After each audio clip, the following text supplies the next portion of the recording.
Hi, Paul Drinkwine here with Lost in Composition. I'm here with Bill Braun today. He's a trompe-l'œil artist. He did the painting behind us. Hi, Bill. Hey! So where did you grow up? I was born in Southern California, and then I grew up mostly in Reno, and then I moved to the Bay Area when I was about 20, Okay. and then I moved here when I was about 30. And so when you were 20, did you move to the Bay Area for art? Yeah, I went to art school. Okay, cool. Yeah, I had already gone to the University of Nevada for most of 4 years, and then I went to art school for a year. Uh-huh. And Because they accept a lot of credits and transfers, so it was pretty. okay. I didn't have like, I was kind of out of program at UNR, so they didn't offer a BFA there, just a BA, so I took almost entirely art classes and a couple language and a couple English, and but I was like, they didn't offer BFA, so fortunately the art school I went to took like a lot of credits and transfer, so I was able to finish up. I did get a BFA in a year. So And where was that? I was in Oakland, California College of Arts and Crafts, Okay, and now it's just the College of Arts. cool. And did you know that you wanted to be an artist? Because when you were a kid... It's not like I think when I was a little kid I wanted to be an astronaut, but That's cool. and so I drew pictures of astronauts. So Hmm. so like that's I think I like. Did you do a lot of drawing? Yeah, I did a lot of drawing. Cool. Yeah, I was a compulsive drawer. Compulsive? Yeah, yeah. Cool. So, when you, as you're in your career as an artist, what was the most, when did a light bulb come on and say, hey, what was your most beneficial moment, I guess? Mm, well, like like a lot of I won like a bunch of awards in high school, of course, and went to art school and was I don't know if I was just cocky, but I thought I was pretty good. But then there was a competition, and when I was 19, I won, and there was like professional artists in it and stuff. Hmm. I had one painting that was not trompe-l'œil, but I won that, and I thought, I'm pretty good at this. What was the painting of? It was a portrait. Uh-huh. It was a portrait. It's very strange. It's kind of El Greco-ish, and it's from a little snapshot of my uncle. When I finished it, it looks like my grandpa, but now it kind of looks like me. So Funny how age does that. yeah, it's very odd. Yeah. So, you said that there were professional artists there Oh, in the show, in the yeah, competition? yeah, Cool. yeah. And this was like, was this, Oh, were you... this is in the 70s. Okay. And were you coaxed into doing it, or was No, it just something that you saw? just something to do, Cool. Very cool. and some cash with a cash award. So There you go. Cash is good. cash is king. Yeah, unfortunately it is king. Yes. So, so outside of art, I know that you like to fly fish. Yeah, I like to. I don't do it much anymore. Why not? Oh, it's time consuming, and I'm kind of old, and my hands get really cold, and you have to dry. It's involved. Yeah, I'm sure. It's not like you have to go a long ways and spend a lot of time, and it's very a lot of effort, and I just haven't had time the last couple of years. In the pandemic, especially. Yeah, yeah. Sure. Nixed a lot of that. A lot of travel for everyone. Yeah. So, what's one of the most bizarre things in the art world to you? I don't. Bizarre things. I. I'm not very judgmental about that thing. People are always. That's a question a lot of artists get all the time because I think people think art. We all sort of know why other artists do this or that, and it's like we're as clueless as anybody else. And I mean, I've seen some like weird undergraduate performance art that was just very odd and some, but I think that probably takes the cake. performance art. Yeah, most like painting and sculpture. It's like almost all of it. You can sort of suss out the intention, you know. So whether it's successful or not, you can still sort of have some kind of intuition about what they were trying to pull off.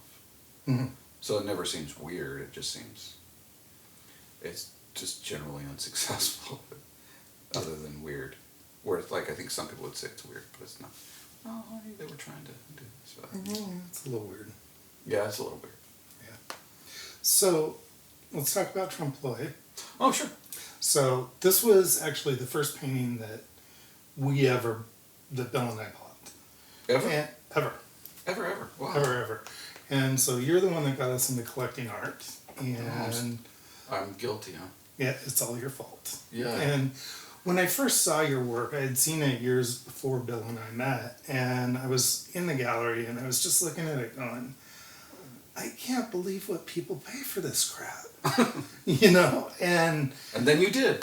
Well, I was there, and I was there with a friend, and it was a gallery in Kirkland back in the day, and there was a pencil hung by a piece of yarn and a tack. String. On plywood.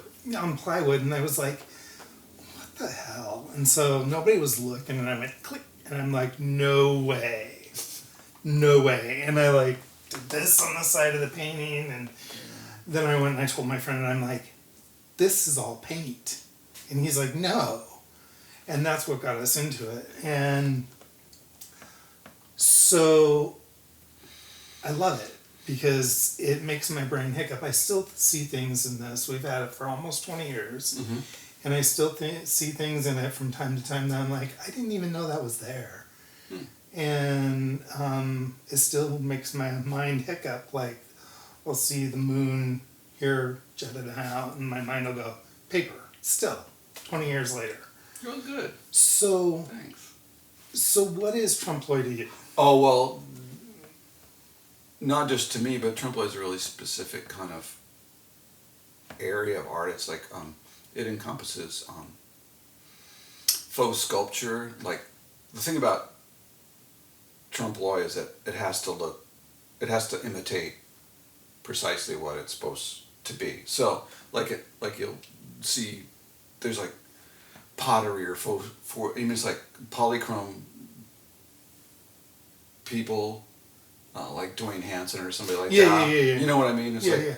So that's trompe-l'œil sculpture, but trompe-l'œil painting is basically has a whole different set of rules that are a little more confined, because, as I understand it, it's a really shallow depth. It's a really old art form. Yeah, like it the is. Romans. But it's like very shallow, and all the objects have to be within the frame. And nothing supposed to go off, and they all have to be the exact size and exact color of the objects they depict. Yeah. Those are kind of the rules. Okay. So it's like and then the picture plane is parallel to the wall. Mm-hmm. So it's more or less like a painting would be. It looks like it's painted on the wall. Okay. So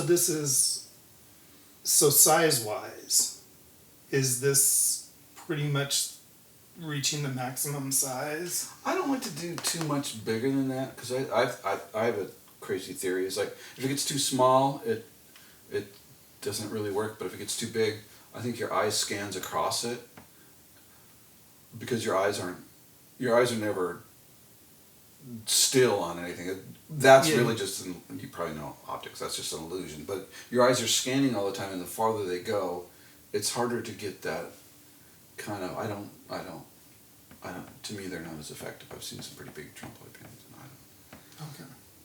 I think the smaller ones are better.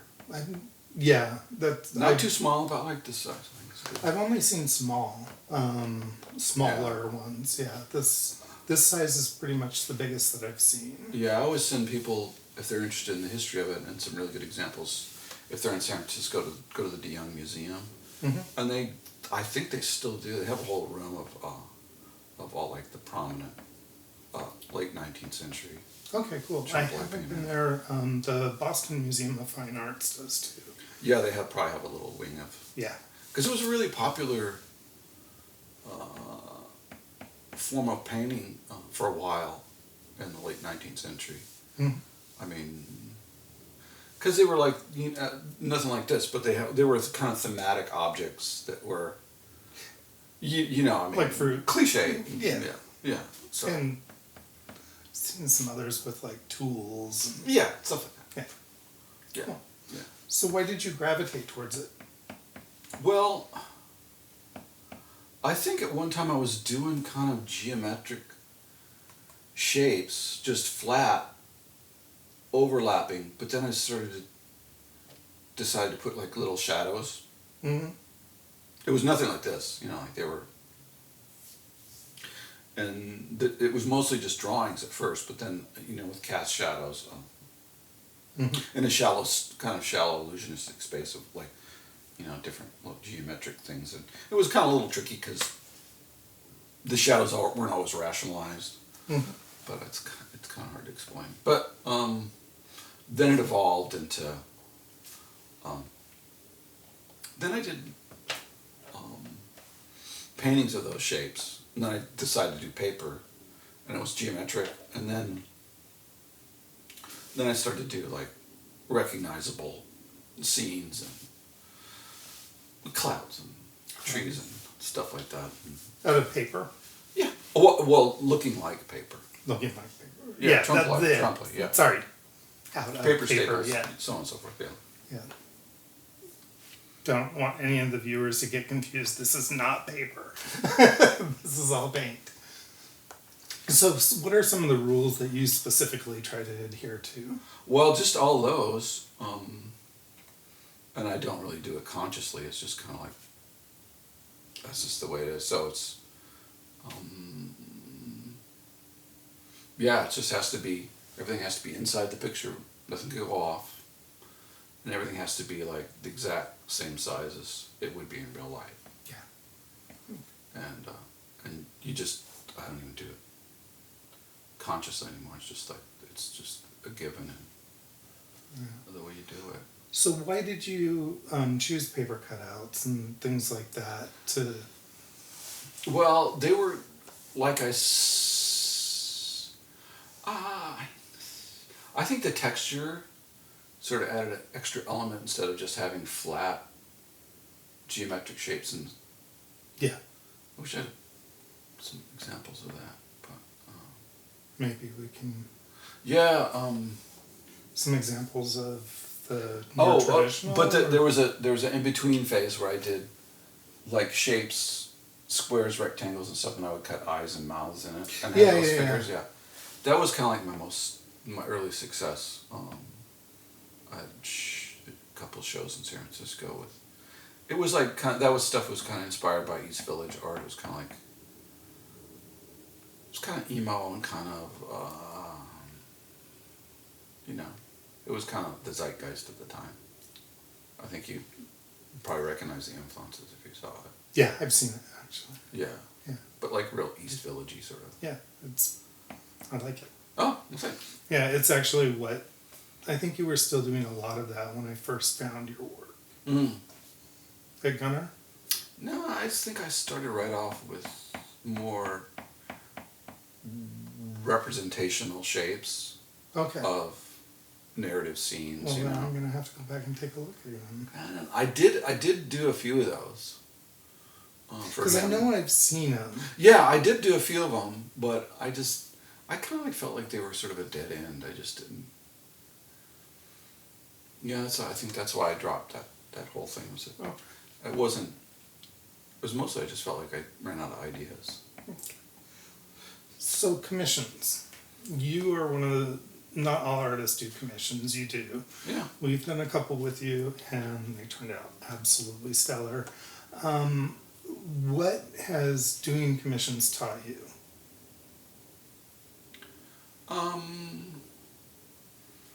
Well, clients come up with some pretty good ideas that I can use again, which is handy. I can rip off their ideas. But that's cool.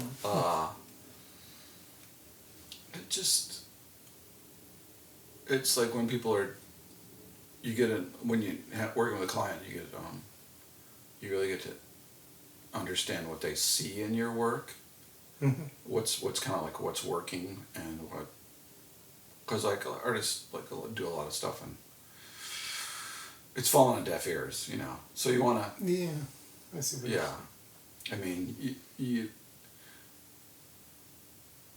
at least want to communicate efficiently, you know, effectively. So, communicating. What other kind of tips would you? So, say that. Communicate. I mean, if you're a collector wanting to do a commission, I would just say don't feel pressured. It's like it's not.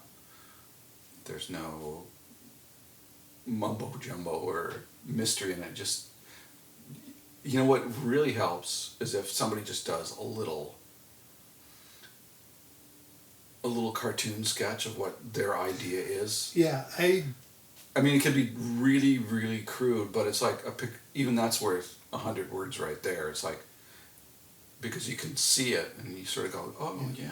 I still have the sketch for the one that I sent you of the space one that you did for us. Right. And that is actually on the blog, and oh, cool. The space one is too. Oh, cool. Now, this one and the space one, my intent is to get those scanned and high quality images out there. If I can't get them scanned and get the high quality, because this one's kind of large, and I don't know for sure that they'll be able to scan this one. And the same with the space one; it's longer, but I will have the images out there and the sketch that I provided as well. Oh, cool. So, so that people can see that, because that process, yeah. Yeah, that's what in my own personal process I would really want to agree on. Like, I always insist that a client take a full mock-up sized sketch of what they're going to get, so we're all on the same page, so to speak, because, you know, it just works out better that way. So what do you think made you successful as an artist? I was really lucky.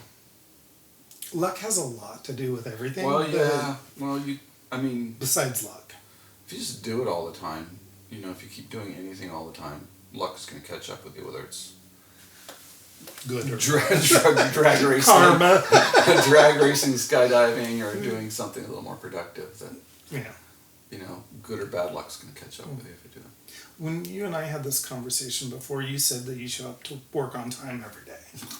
Yeah, I was maybe being a little pompous, but... Oh, okay. But is that true? I mean, do you have a set schedule? Well, I really prefer to live in real close proximity or in the same building as my studio. So there's no place else to go. Because, I mean, honestly, I go to artist warehouse studios and a lot of them are empty most of the time. People don't. They should be there working, but... Yeah, that's true. That's very true. Even on first Thursdays in Seattle. Yeah. Yeah. So, I mean... Yeah, and I think it goes back to what... I mean, people ask me... about wanting to be an artist, I never really conceived of being an artist. It's just like what I was good at and what I wanted to do and did compulsively, so... And so if you allow yourself opportunity to fulfill that compulsion, it's like you produce a lot of opportunity, a lot of chances that can go your way. Yeah. I mean, like, Picasso did a lot of stuff. He did a lot of junk. Yeah. But it's like... He did a lot of junk. But it's like, if you do enough of anything, you know, you're going to do... You're bound to... You're going to eventually do something right. Yes, that's true. That's very true. That's the ones you want people to see. So when did you realize that you did it right and that this could become a way of making a living? A living, you know, making enough money to do it. I mean, right now, I'm not rich by any means. I make well below the median income people in Seattle, which is really outrageous. Yeah. So and I mean, if I was like 30 and just decided to do this, it would be really tough doing it in this area. But since I started, I own my own house, and you know that's taken care of, and I'm not subject to whims of a landlord, and Yeah. Yeah. and my only constraint is just the volume of things I can do. I can only do so many a year, and Well, I you should raise basically your price. well, I'm joking. not.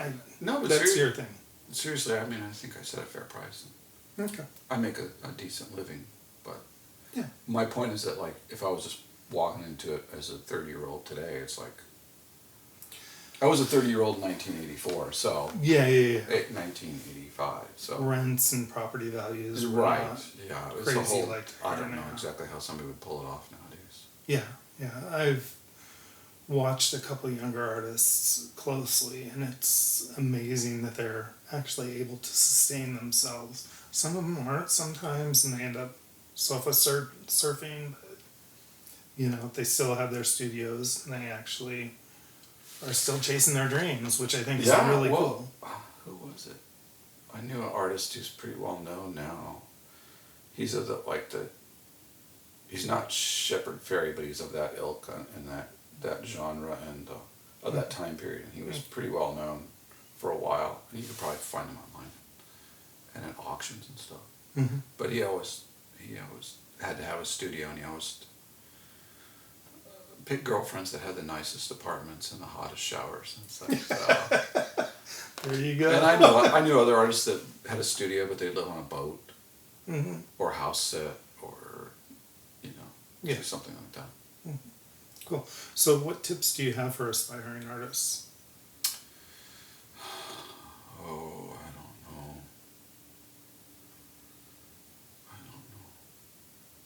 don't know. It's I really would not. I don't feel comfortable giving tips. Well, I think you've kind of shared your experience, and Yeah. people can glean tips from them. Like I was saying, I felt like I'm lucky. It's just I think I came of age at the right time.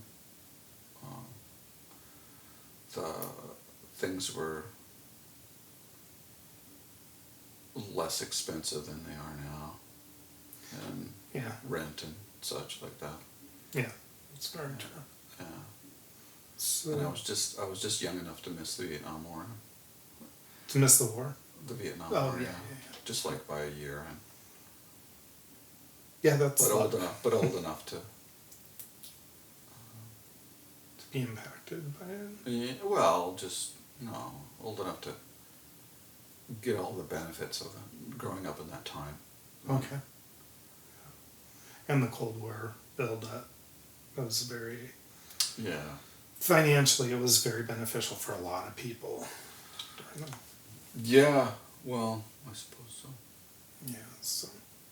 So do you have any final thoughts or anything you'd like to tell your collectors? No. Thanks. No, thanks. Thanks. You had mentioned something about buy it even if it doesn't match the couch. Well, yeah. It's the people at home probably can't see what's going on in this room, and I think you're a good example of that. Yeah. So when you said that, that's why I brought it up, because when you said that, it really rang a bell for me, because one painting that we have, I bought specifically for this room. Mm-hmm. And it is not in this room. We brought it home, put it up on the wall, and I'm like, you know what? Let's just run it upstairs and see how it looks on that, for lack of better words, raspberry wall. And I put it on that wall, and I showed Bill, and he's like, that's where it stays. And because you bring something home and you never know whether or not it's going to work. I mean, as much as you think it will, it may not. And you just find another place for it. Yeah, well, you're like a lot of collectors. You collect a lot of things, and you hang stuff in a salon. It's called salon style. Yeah. Which is... Like a lot of things on the wall. Yeah, which is not my favorite, but you know what? We're not going to be in this house forever, so... Right. And it didn't start out that way. It's just kind of ballooned. So, get things that speak to you. Yep. Because you can't live in Instagram. No, you can't live on Instagram. People try. Yeah. Maybe they think they are, but it's not a life. Yeah. And you know what? Even if you have digital frames with art in it, trust me, it's not the same. It's not the same. Because we have those as well. So, Yeah. anyways. Well, any final thoughts at all? No, Okay. thanks. Thank you. Thank you. And thank you for tuning in, and be sure to like and follow. Okay, bye. Bye.